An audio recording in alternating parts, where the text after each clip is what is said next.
Spencer in the editing bay. Skype had some problems with us initially recording, so part of the intro was not recorded. My apologies. I am starting off with a review of Inside. So, as a big fan of story conveyed through subtext and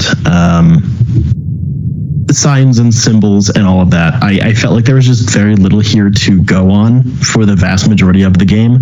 I was intrigued by the setting and the world building going on, but there is literally zero answers for anything, and including an alternate ending. There seems to be like 3 or 4 major interpretations, and none of them are terribly interesting to me. I think it might just be a taste thing, but I feel like Limbo handled its kind of subtextual slow build story a little better. It had a little bit more going for it on the world building angle that kept my interest, whereas this just introduces elements with fairly little link between them, whether it's for the use of gameplay or just story building, and doesn't culminate to very much by the end of it. So story, which is kind of the main draw, was a bit of a letdown. I enjoyed it more on my second playthrough, for sure, but outside of collecting more achievements, I don't think I really want to play it again, whereas Limbo I have gone back and played a couple of times. So gameplay is it's a 2D but with the aesthetic of a 2.5D side scroller. You know how these things play. You have your basic movement, jump.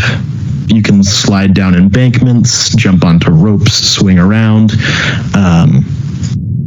I think one of the major additions, or major quote-unquote additions to the gameplay, is the ability to mind control zombies, which is something. During certain sections, you will find headsets hanging from the ceiling that you can jump into and then control nearby dead bodies, which is fun. This is primarily used as a puzzle mechanic, and I think it works really well for that. Again, it doesn't connect very much to the story in a way that I find satisfying enough to warrant such a very bizarre element.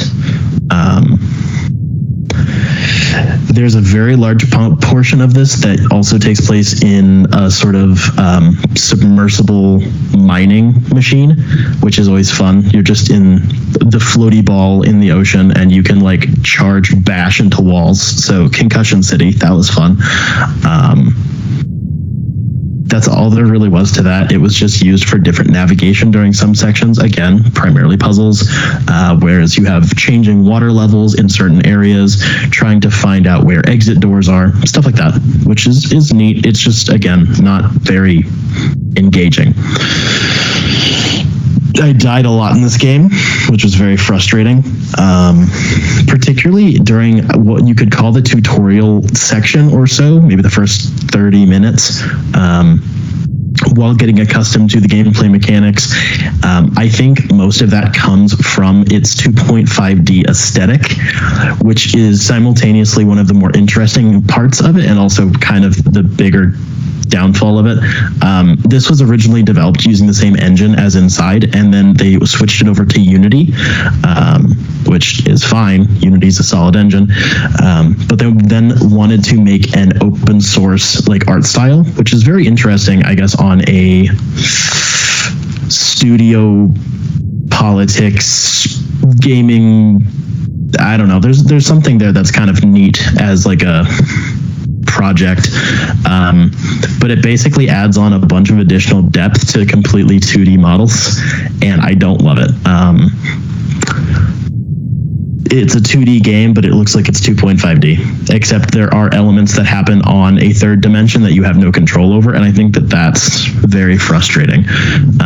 I like both regular, traditional 2D side-scrollers a lot, and I don't mind actual 2.5D side-scrollers. I think that there's definitely a place for them, but this tries to have its cake and eat it too, whereas it wants to look kind of 3D, have a level of depth of field, and have, say, enemies or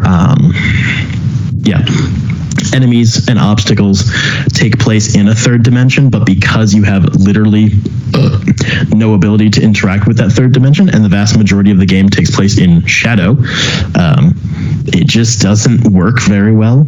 It makes it really frustrating to tell, say you're in a stealth section of the game, particularly towards the beginning, and you're trying to avoid detection by the bad guys with their flashlights and their dogs, and you get detected, and it's really hard to tell how long it's going to take the dog to get to you and promptly rip your throat out, because it's a black blob on a black background cast in shadow.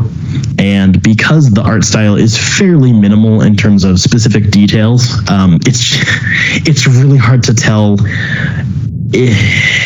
Effectively, is it like a video file playing in the background, and then it introduces an element onto the 2D plane that you're actually playing on, or are you as the player locked onto a 2D plane where there are 3D elements around you? Neither answer is satisfying. It's just very frustrating. There's a lot of times where I would feel like such and such enemy catching up to me felt unfair. The timing felt off. Not necessarily just because I failed a puzzle section or I didn't figure out, oh, this embankment I'm supposed to slide down instead of jump or whatever. It just felt like the game would kind of speed up the enemy to catch me until I figured out what I was supposed to do. And that is really frustrating. It does lead me to think it might be the game is entirely 2D and there's effectively a video file running in the background, which isn't a bad idea on paper, but again, due to the art style, it's not clear. The lighting was really cool.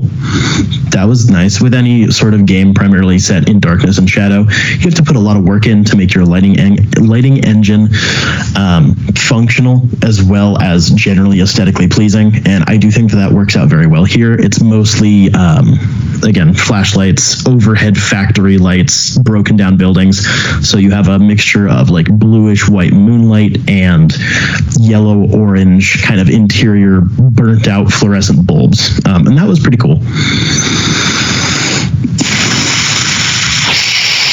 Sound design was fine. I had no real notes. The soundtrack was also less potent for me than Inside. Inside had Limbo. Limbo has a phenomenal soundtrack, especially its opening like title credits and main menu music. Phenomenal. This just didn't have the same punch to me. Call it taste. I don't know. It just seemed a little half-baked. There are a kind of collectible ? It is a gameplay mechanic, but you don't really find that out until the end of the game. There are what look to be like metal generators during some areas of the game that might be part of a puzzle or are just hidden in an out-of-the-way area. And if you turn them all on or push them over or whatever, that is a part of unlocking the secret ending, but they just feel like collectibles while you're playing. It's fine. It doesn't, again, add very much. Each playthrough was about 4 hours. I played it through twice.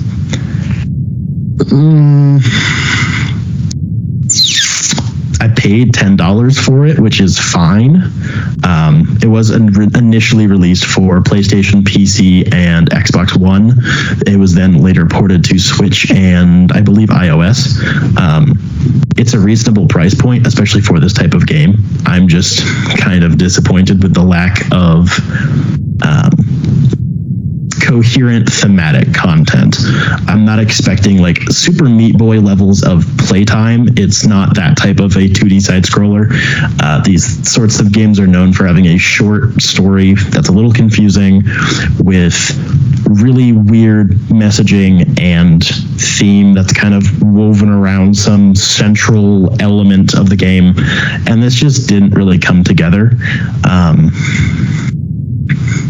I wouldn't recommend this if you're not into this sort of shit.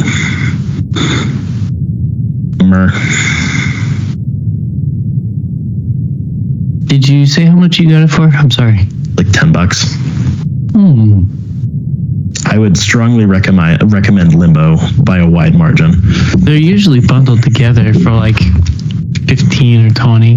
Yeah, it's not worth playing. It's just, you definitely need to be into this sort of thing to get very much out of it. It's not a good introduction to this kind of subgenre of games.